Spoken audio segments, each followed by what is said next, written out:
हमें अच्छा सोचना चाहिए, निश्चित रूप से अच्छा सोचना चाहिए। दो चीजें मैं बात शेयर करूंगा कि ग्रेजुएशन तक मैंने खेत में बहुत काम किया। ग्रेजुएशन के बाद में शायद खेत में मैंने काम किया ही नहीं। मेरा माइंडसेट, मेरे टारगेट्स, मेरी किताबें मेरे लिए बहुत कुछ बन चुकी थी।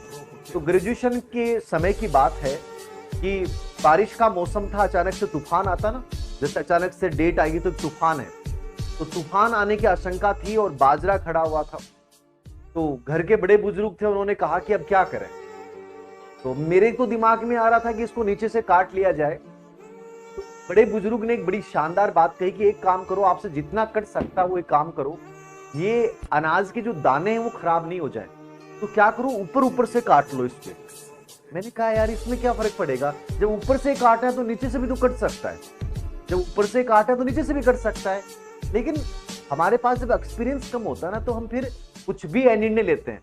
मेरे दिमाग में तो चल रहा था कि नीचे से भी काट सकते हैं, लेकिन नीचे से काटने में उसका जो वजन था, उसकी जो लंबाई थी, उसको जो रखने में समय था, वो बहुत ज्यादा खर्च हो जाता।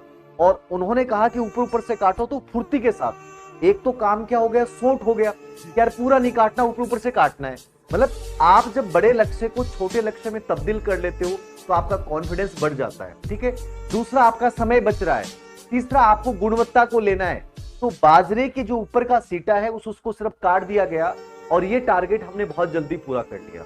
कहने का मतलब समझ रहे हैं, तूफान के आने से पहले, बारिश के आने से पहले हमने उस चीज को बचा लिया जो सबसे इंपॉर्टेंट थी।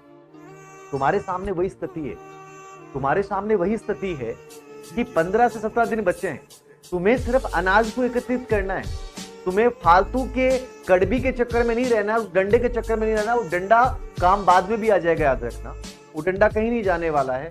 तुम उस चीज को ले लो 15-17 दिन में जो तुम्हारे लिए बहुत इंपॉर्टेंट है।